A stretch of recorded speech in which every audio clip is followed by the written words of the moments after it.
Graças a Deus por tudo que já temos ouvido e por tantas vidas preciosas que são mais que vencedoras.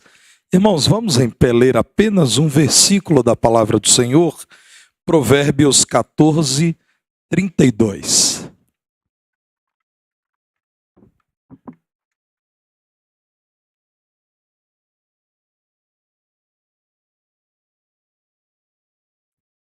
Você que está conectado a essa igreja, por meio da transmissão que é feita agora desta celebração, tem a oportunidade também de receber esse conteúdo da palavra de Deus. Provérbios 14, verso 32. Leiamos juntos. Pela sua malícia é derribado o perverso, mas o justo, ainda morrendo, tem esperança. Somente a congregação agora. Pela sua malícia é derribado o perverso, mas o justo, ainda morrendo, tem esperança. Amém. Podem assentar, irmãos. Em algum momento, você já ouviu de alguém, ou você mesmo já disse que não vale mais a pena fazer aquilo que é direito? Às vezes parece-nos muito difícil e pouco recompensador fazer aquilo que é bom. Por que andar em retidão, pensam algumas pessoas, se o mundo está na contramão daquilo que é direito? Porque cuidar do seu procedimento, do seu caráter, da sua família, se esse mundo parece premiar os transgressores, aqueles que pouco se importam com o que é bom e com aquilo que é reto.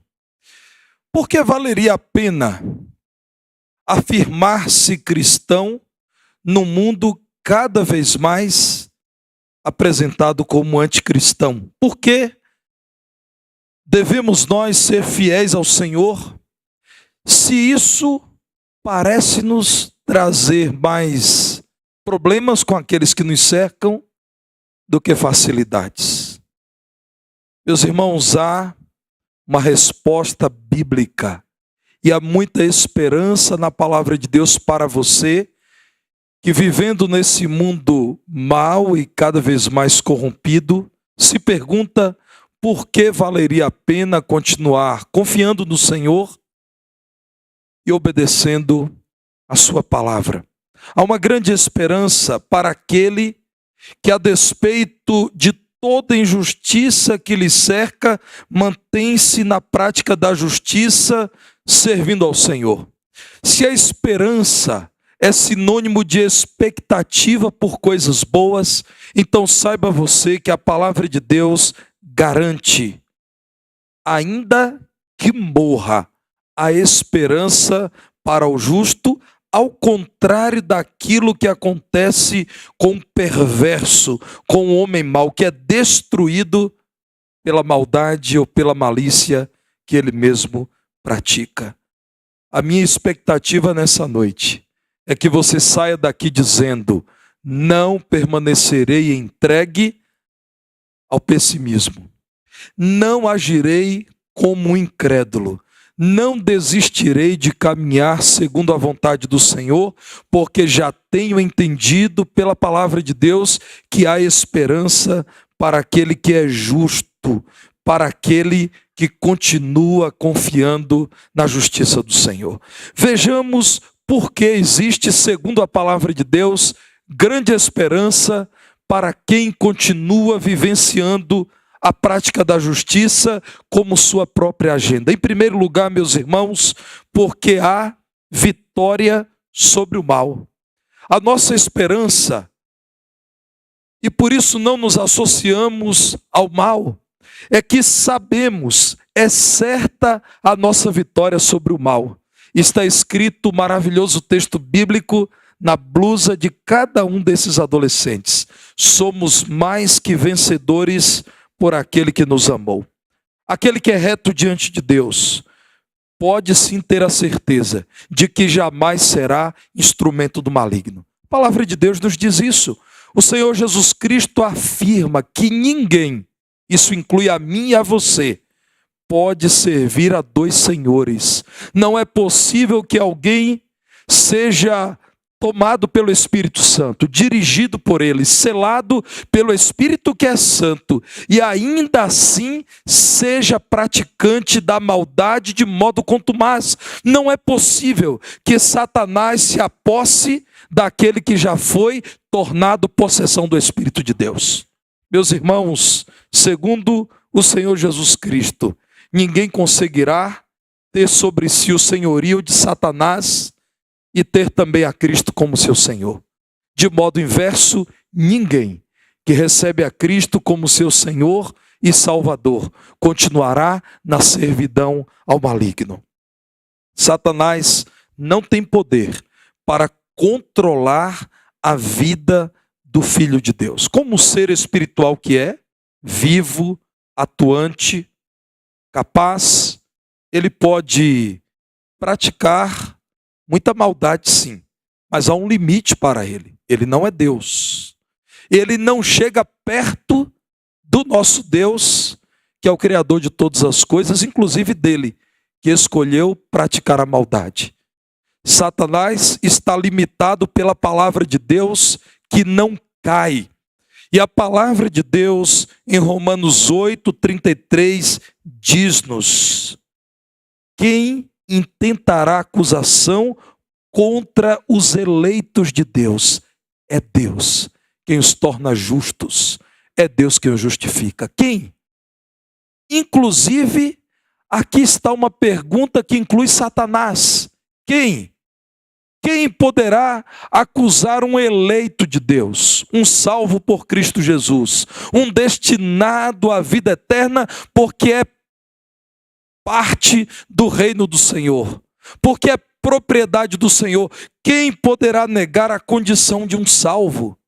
Quem poderá dizer a um salvo que ele não é salvo, se o Senhor o declarou salvo? Meus irmãos, Cristo já nos resgatou do império do mal, por isso podemos praticar a justiça. Porque somos dele, podemos sim resistir ao maligno, e diz a palavra de Deus que ele fugirá de nós.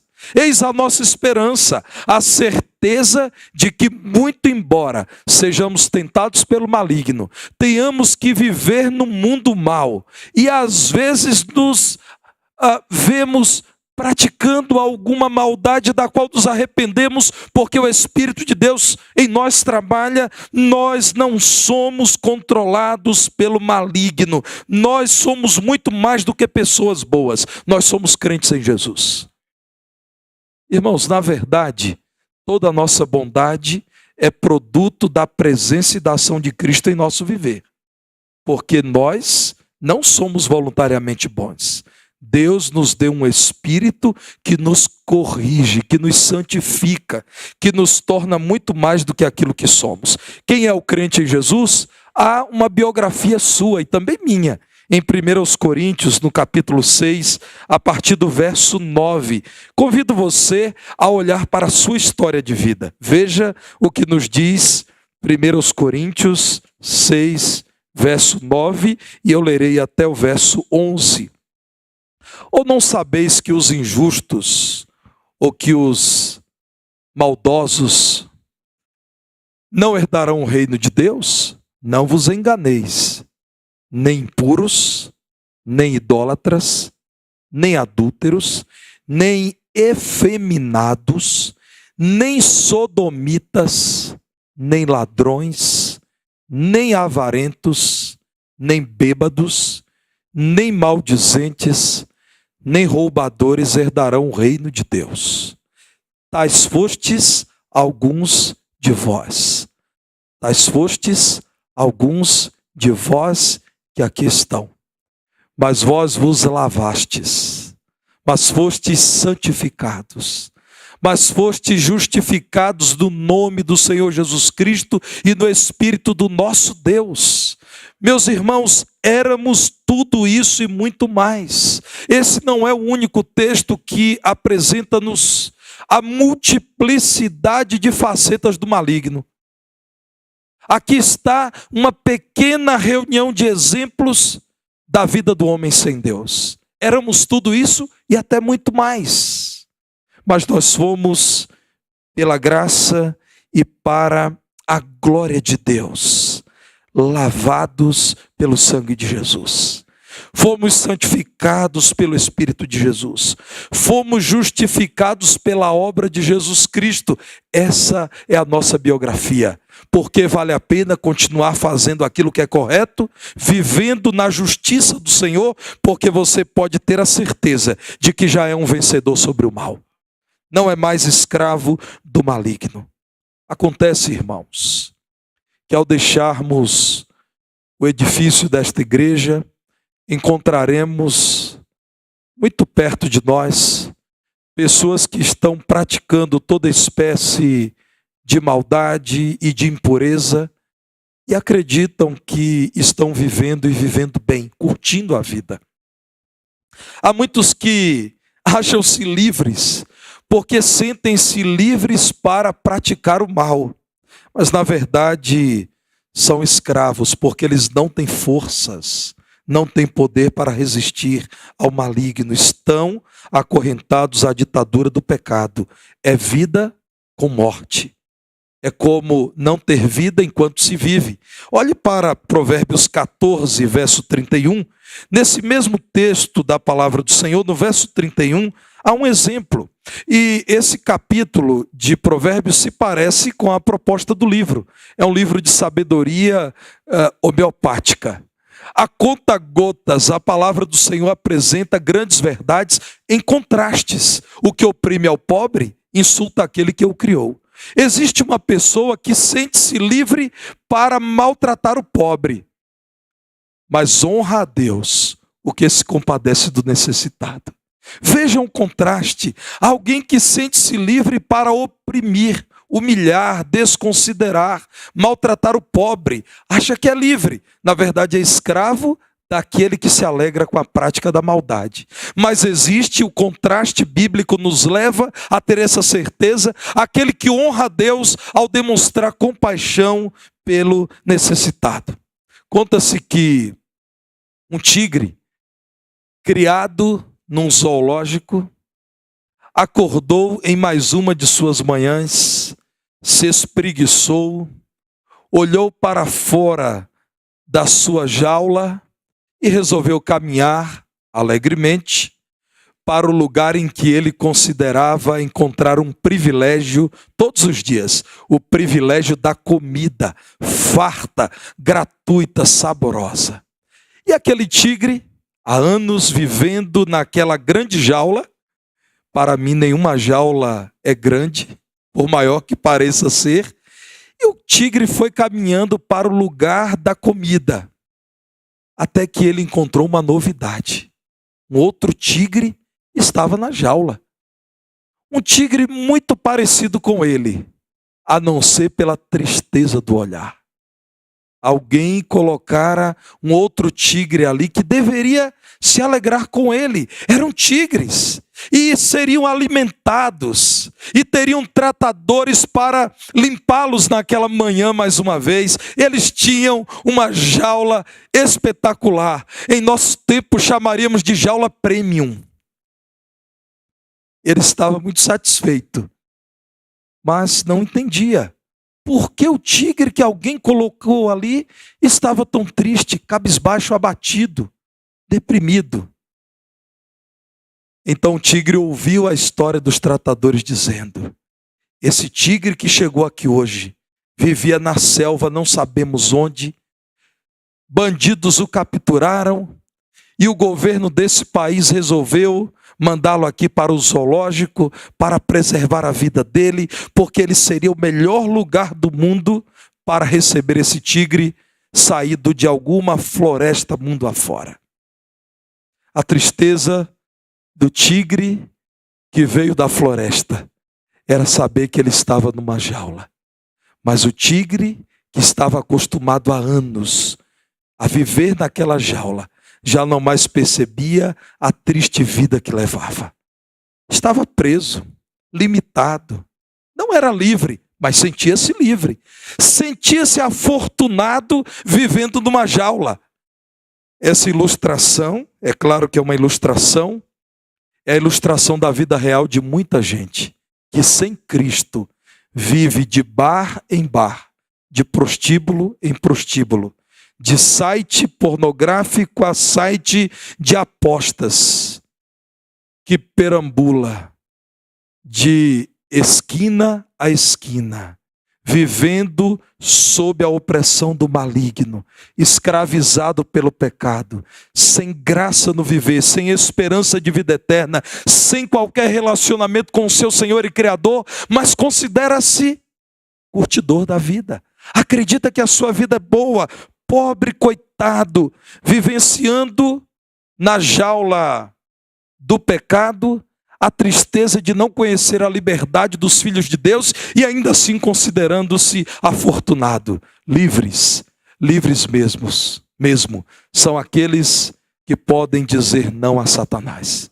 São aqueles que podem dizer, eu não praticarei, porque tenho o poder dado pelo Senhor para não praticar o pecado. Você é livre, meu irmão. Celebre essa esperança. Continue praticando a justiça. Continue clamando a Deus para que te dê poder, a fim de que você viva reto do mal.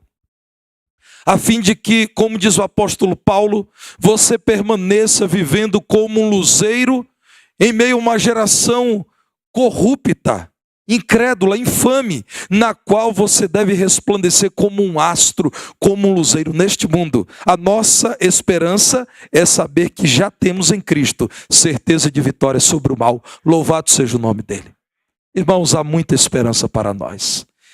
Eu espero que você saia daqui nessa noite vibrando, pulando, saltando, e pessoas olhem para você e digam, esses crentes são doidos mesmo. Eles andam pela rua, nem é época de carnaval, pulando felizes.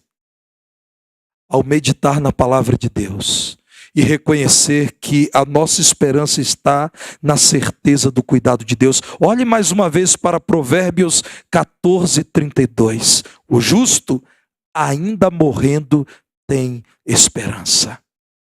A palavra de Deus nos mostra, irmãos, um cuidado que é eterno.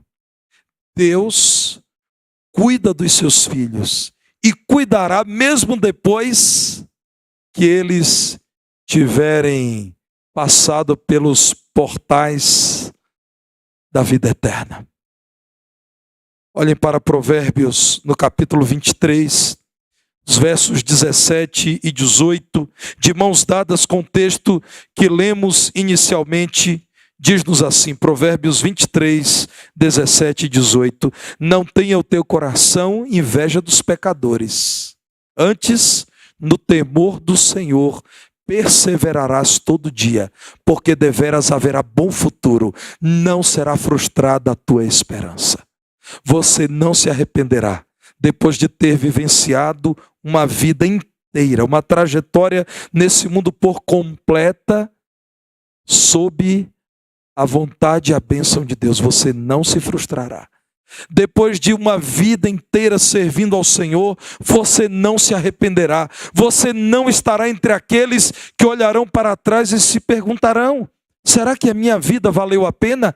Essa será a pergunta daquele que não soube o que é vida plena, e o Evangelho chama essa vida de vida abundante. A nossa esperança está na certeza de que Deus cuida de nós, e esse cuidado estende-se por toda a eternidade.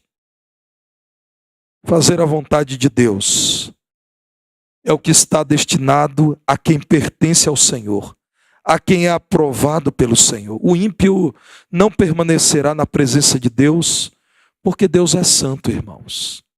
E porque o ímpio não encontra prazer naquilo que é prazeroso aos olhos de Deus. Um anônimo disse o seguinte: quem se ajoelha diante de Deus não se encurva diante do pecado. Por que encurvam-se diante do pecado? Porque os homens ímpios não se ajoelham diante de Deus. Que bom, irmãos, desejarmos viver como homens e mulheres fiéis ao Senhor. Nós temos a esperança de que sempre seremos do Senhor. Olhe para Provérbios 14, 32. A palavra de Deus diz no princípio desse versículo: a destruição do perverso é consequência da sua maldade. E nós sabemos o que a palavra de Deus diz: que o salário do pecado é a morte. É a morte. Mas existe um dom de Deus para quem nele crê. Mas o dom de Deus é a vida eterna por Cristo Jesus nosso Senhor. Meus irmãos, nós temos a esperança de vida eterna com o Senhor. O justo tem muito pelo que celebrar. A sua vida é cheia de esperança, porque ele experimenta a paz de Deus nesta vida, a paz daqueles que são livres para dizer não a Satanás, a paz de quem deita e dorme sabendo que não desagradou ao Deus eterno, Deus santo, a paz de quem vive em Cristo, na presença de Deus. Mas há algo mais, há a certeza do pós-morte. A vida além túmulo do crente é a vida de quem receberá a coroa da vida eterna com o Senhor e jamais será tragado pela morte. Ao contrário do ímpio, não será destruído por conta da sua maldade. Veja ainda o que nos diz Provérbios no capítulo 12, verso 28. Na vereda da justiça está a vida, e no caminho da sua carreira não há morte. Quem vive na prática da justiça, daquilo que é justo, conhece a vida. No caminho desse, não há morte. É o que diz a palavra de Deus. Meus irmãos, o justo não será vencido pela morte.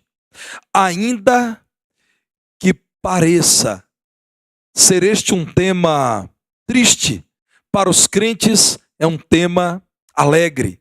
O crente em Jesus não será vencido pela morte. Ele já foi comprado por aquele que venceu a morte, Cristo Jesus. Ele é herdeiro da vitória de Cristo sobre a morte. Ele é herdeiro da vida eterna que o Senhor preparou para aqueles que nele esperam. Portanto, o justo pode ter esta certeza de que não será vencido pela morte, ainda que esta vida seja de grandes dificuldades, e até mesmo a morte, se lhe seja apresentada de modo muito breve, precocemente, o crente em Jesus sabe que há uma bendita certeza, uma viva esperança de que após a morte ele terá vida eterna com o Senhor. Cristo já venceu a morte e está no céu. Vencemos com ele e esse é o nosso destino. Ele tem para os seus filhos morada eterna. Ele nos tem dado esta certeza.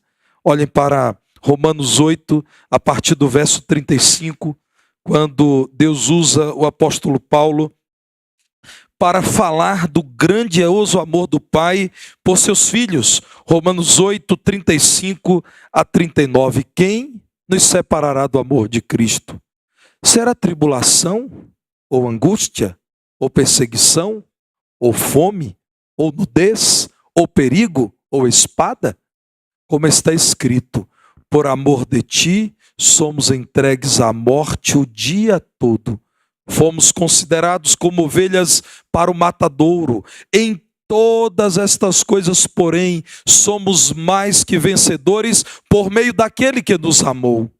Porque eu estou bem certo de que nem a morte, nem a morte, nem a morte, nem a vida, nem os anjos, nem os principados, nem as coisas do presente, nem do porvir, nem os poderes, nem a altura, nem a profundidade, nem qualquer outra criatura poderá separar-nos do amor de Deus que está em Cristo Jesus, nosso Senhor.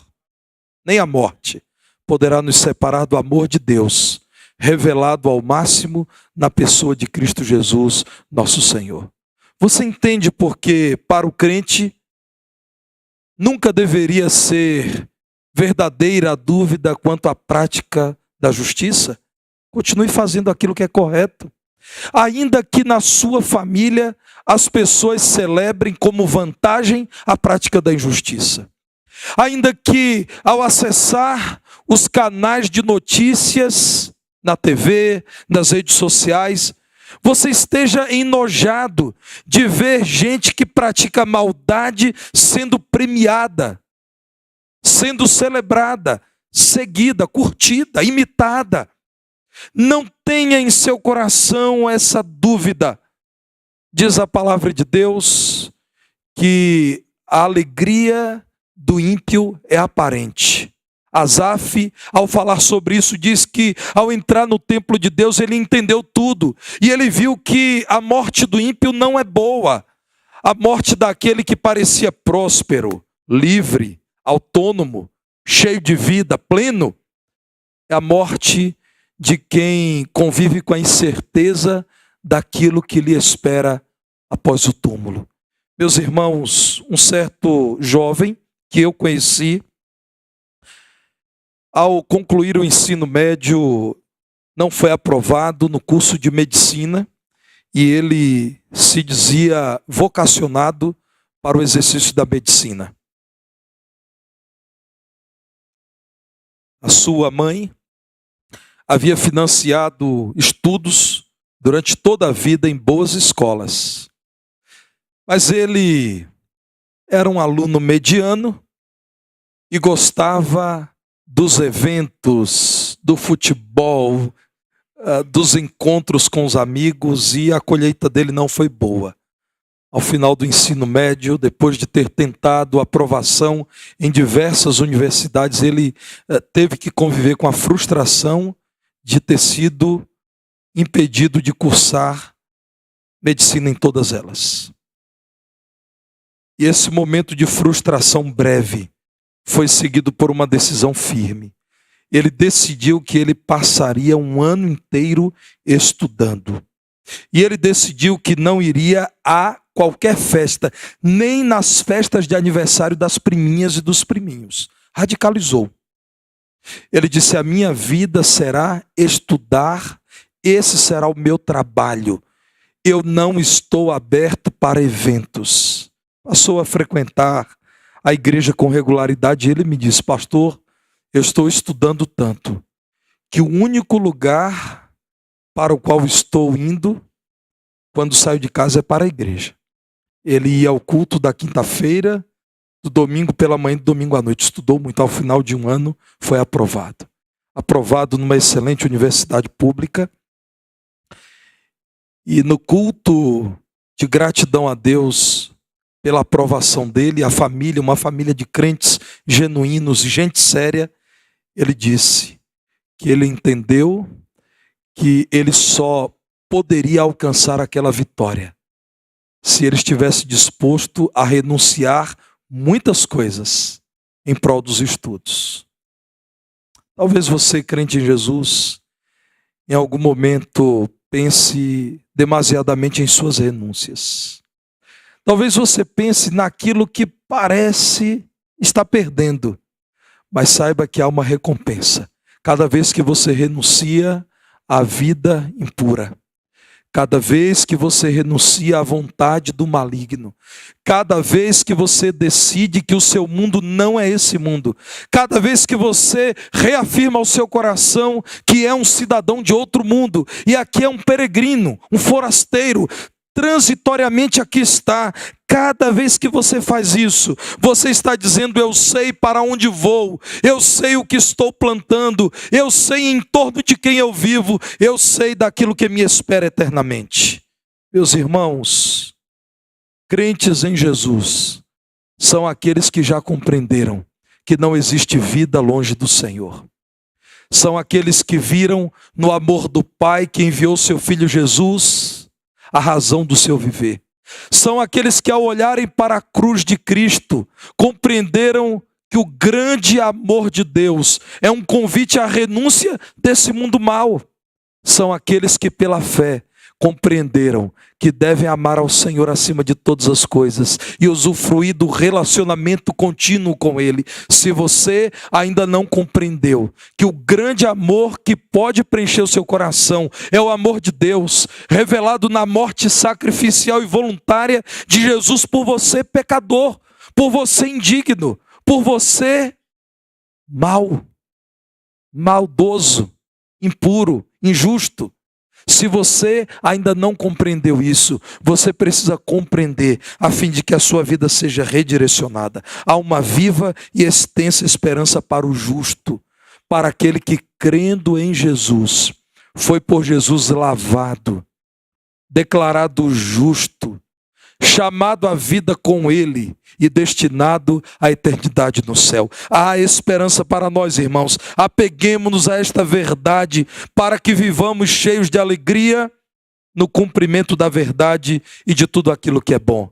Como diz o apóstolo Paulo em Gálatas 6:9, não nos cansemos de fazer o bem.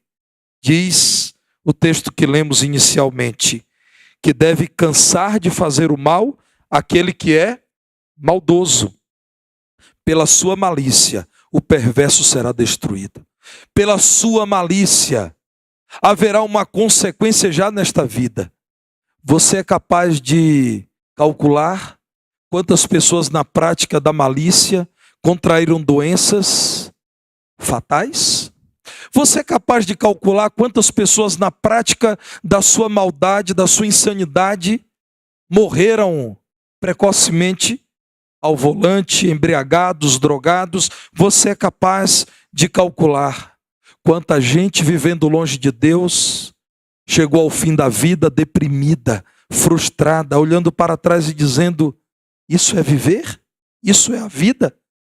Você é capaz de conhecer o que há no coração de um homem que decidiu brigar com Deus e viver longe do Senhor, e sem qualquer demonstração de humildade tornou-se senhor de si mesmo? Saiba você que a palavra de Deus, que é verdadeira, nos alerta: a maldade que o homem decide praticar, vivendo longe do Senhor, será para a sua destruição. Ao contrário disso, o justo sempre terá esperança, mesmo depois da morte. Ainda que morrendo, ele tem esperança. Nós temos esperança. E essa esperança é para você. O melhor lugar do mundo não é no parque temático de algum país, mesmo o Brasil, país de alguns excelentes parques temáticos. O melhor lugar do mundo não é no lugar do banquete. O melhor lugar do mundo não é acompanhado por famosos, que às vezes são confinados nesses programas terríveis, em que as pessoas, na busca por dinheiro, se vendem, se comportam como bichos, fazem de tudo sob o olhar de milhões de pessoas que também inutilmente acompanham esses programas inúteis. O melhor lugar do mundo não está no país mais próspero. O melhor lugar do mundo não é mesmo junto ao seu pai e sua mãe. Eu estou pertinho do meu pai e da minha mãe nesses dias e posso dizer que é muito agradável. O melhor lugar do mundo não é ao lado do grande amor da sua vida, e isso é bom. O melhor lugar do mundo é com Cristo Jesus, é aos pés do Salvador. Nele você sempre terá esperança.